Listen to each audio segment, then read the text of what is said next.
एक बार की बात है। एक बहुत ही सुंदर और शांत द्वीप था जहां सभी भावनाएं रहती थी।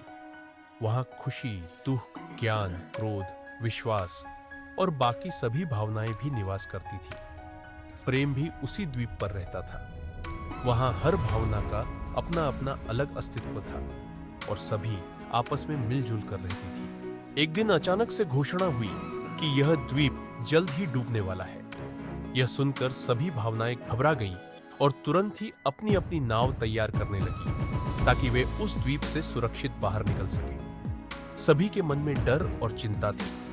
कोई भी अपनी जान गंवाना नहीं चाहता था। प्रेम ने सोचा कि वह तब तक द्वीप पर रुकेगा जब तक कि अंतिम पल ना आ जाए। उसके मन में उम्मीद थी कि शायद कुछ चमत्कार हो और द्वीप बच जाए। उसने अपनी उम्मीद पर विश्वास किया और आखिरी क्षण तक द्वीप पर ठहरने का फैसला किया। समय बीतता गया और धीरे धीरे द्वीप पानी में डूबने लगा।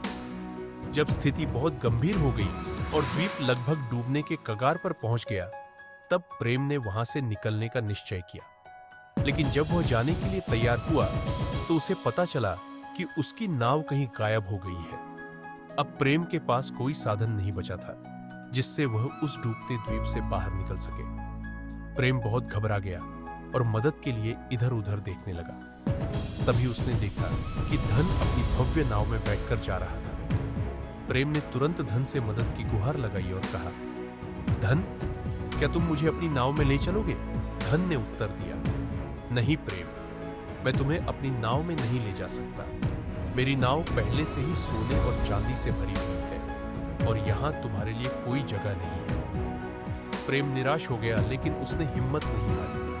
आगे उसने अहंकार को देखा जो एक बहुत ही सुंदर और चमकदार नाव में बैठा जा रहा था। प्रेम ने उसे भी मदद के लिए पुकारा। अहंकार, क्या तुम मुझे अपनी नाव में साथ ले चलोगे?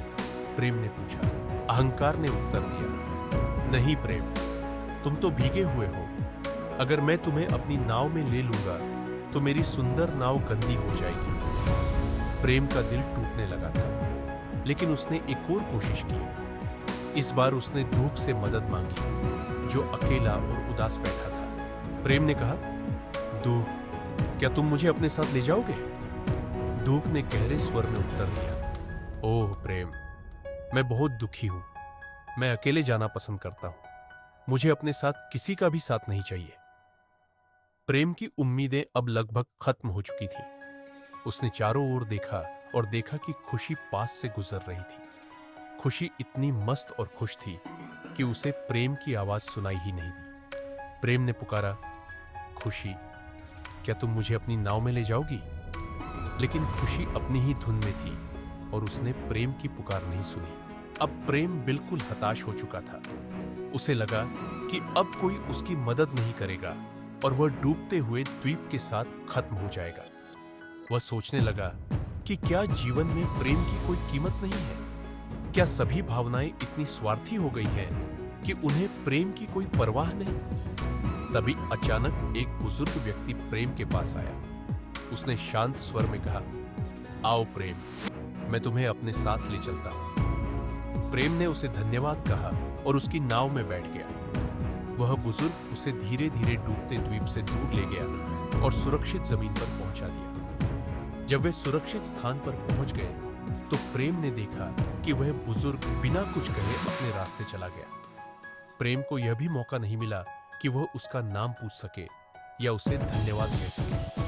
वह बुजुर्ग इतना साधारण था, लेकिन उसकी मदद अमूल्य थी। प्रेम खुद को धन्य महसूस कर रहा था, लेकिन एक सवाल उसके मन में बार बार आ रहा था कि आखिर वह कौन था। प्रेम ने सोचा कि उसे बुद्धि से पूछना चाहिए। बुद्धि हमेशा उसे सही उत्तर देती थी। प्रेम ने बुद्धि से जाकर पूछा, बुद्धि, क्या तुम बता सकते हो कि वह बुजुर्ग कौन था जिसने मेरी मदद की? बुद्धि मुस्कुराई और उसने कहा, वह बुजुर्ग समय था। प्रेम ने चौंक कर पूछा, समय? लेकिन समय ने मेरी मदद क्यों की? बुद्धि ने प्रेम की ओर देखते हुए उत्तर दिया, क्योंकि केवल समय ही यह समझ सकता है कि प्रेम की असली महत्ता क्या होती है। समय के साथ ही प्रेम की सच्ची कीमत और उसका महत्व समझ में आता है। यह सुनकर प्रेम को गहरी शांति का अनुभव हुआ। उसने समझा कि जीवन में कुछ भी हो, प्रेम की असली कीमत और उसकी ताकत केवल समय ही जान सकता है।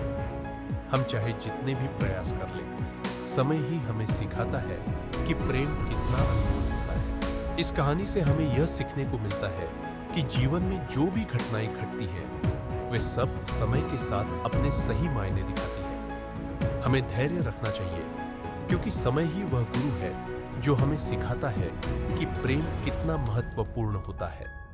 चाहे कोई भी परिस्थिति हो, प्रेम की सच्ची शक्ति को केवल समय ही समझ सकता है।